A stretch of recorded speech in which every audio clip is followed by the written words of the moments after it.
The chair scraped loudly across the crowded cafe floor, turning heads in irritation, until they saw who was pulling it. A small girl, maybe 8 years old, balanced carefully on a single prosthetic leg, her tiny fingers gripping the back of an empty chair as if it were the only solid thing in a shifting world. Her braids were slightly uneven, her pink sweater too thin for the cold pressing against the cafe windows. She stopped in front of a table where a tall black man sat alone with his coffee growing cold, his broad shoulders curved inward like he was trying to fold himself out of sight. Her voice was soft, but it carried. "Can I sit here? Before we go any further, if you believe every story hides a lesson waiting to be discovered, take a moment to like, comment, share, and subscribe to Humanity Stories. You never know which story might change someone's heart today." The cafe was packed. Dishes clinked. Espresso machines hissed. Outside, traffic lights flickered against the gray sky. But at that table, everything felt suspended, as if the air itself was holding its breath. The man had been watching the door for almost an hour before she approached. Not anxiously. Not hopefully. Just habitually. The way someone does when they've been left before and still haven't taught their body to stop expecting footsteps that won't come. He was 35, maybe 36. His hands were large, calloused, not the hands of someone who'd lived gently.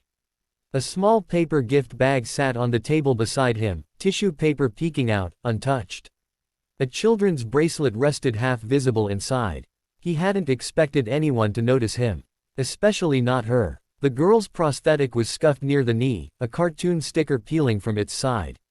She stood straight despite it, chin lifted in a quiet bravery that didn't ask for pity. Some people at nearby tables stared openly. Others looked away too quickly. The man blinked once, as if waking from somewhere far away. Then he nodded. And when he spoke, his voice wasn't loud. It wasn't theatrical. It was simply honest. He told her that this seat was saved, but not anymore. Something shifted in the room. The girl eased herself into the chair with practiced care. Her small hand smoothed her sweater over her lap. She didn't look embarrassed. She didn't look shy. She looked relieved. He asked her name. She told him. She asked if he was waiting for someone. He paused. Outside, a bus splashed through a puddle. Somewhere behind the counter, someone laughed too loudly. The world continued, indifferent. He told her he was supposed to meet his daughter there. It was her 9th birthday. He hadn't seen her in almost a year. There had been court dates. Arguments. Words said in anger that couldn't be unsaid. Her mother had moved to another state last spring. But today, she was supposed to visit. He glanced at the door again, though he already knew. The girl listened without interrupting. Children who have known hospitals and long recoveries learn to sit still. They learn to listen. She told him she used to run track before the accident. That she had been the fastest in her class. That sometimes she still dreams she's running, and in the dream, she doesn't remember she's different. He swallowed. He told her his daughter loved to dance. That she used to climb onto his feet and make him spin her around the living room until they were both dizzy and laughing. That he still found glitter in the carpet from her last recital. The girl smiled at that. A real smile. The kind that briefly erases everything else. Minutes passed. Then more. The cafe began to quiet as the lunch rush faded. Outside, the gray sky deepened toward evening. No one came through the door asking for him. The little gift bag remained unopened. Finally, the girl reached across the table, small fingers brushing against the edge of the bag. She asked if he was going to save it. He shook his head slowly. And then he did something that made a woman at the next table press her napkin to her mouth. He turned the gift toward the girl.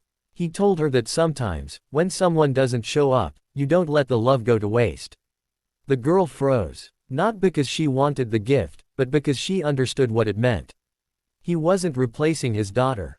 He was choosing not to let his heart close. Carefully, almost reverently, she opened the bag. Inside was the bracelet, small silver charms shaped like stars. The kind a father picks after walking up and down aisles too long, wondering if it's enough. Her hands trembled as she lifted it. He fastened it around her wrist with fingers that had once tied tiny shoelaces and buttoned princess costumes.